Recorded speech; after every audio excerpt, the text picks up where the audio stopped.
शरद पवारांच्या राष्ट्रवादीची शिवस्वराज्य यात्रा उद्यापासून 3 दिवस नाशिक जिल्ह्यात असेल। प्रदेशाध्यक्ष जयंत पाटील यांच्या अध्यक्षतेखाली विविध मतदारसंघात जाहीर सभा देखील पार पडतायत। दरम्यान या यात्रेदरम्यान अनेक राजकीय प्रवेश होऊन राजकीय घडामोडी देखील बघायला मिळतील असं विधान जिल्हा प्रमुख कोंडाजी आव्हाड यांनी एनडीटीव्ही मराठीसोबत बोलताना सांगितलं आहे।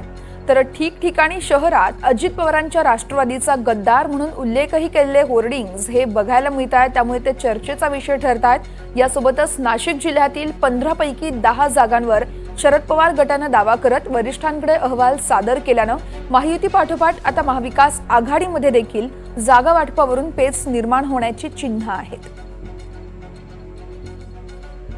उद्या दुपारी 2 वाजता धुळ्याकडनं सटाणा येथे शिवस्वराज्य यात्रेचं आगमन होते। या यात्रेचा उद्देश हाच आहे की आता थोड्या दिवसावर विधानसभेच्या निवडणुका आलेल्या आहे आणि नाशिकमध्ये आपल्याला या ठिकाणी जवळजवळ आम्ही 10 जागेवर आम्ही या ठिकाणी हे केलेले 6 जागा ज्या पूर्वीच्या आहे आमच्या, जिथं 6 आमदार राष्ट्रवादीचे निवडून आलेले होते, त्या 6 जागा तर आम्हाला मिळणार आहे आणि त्याच्यावरती आमचा हक्क आहे।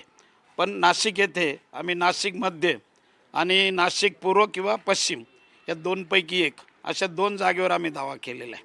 आता वरिष्ठ काय निर्णय घेता त्याच्यावरती सर्व अवलंबून आहे।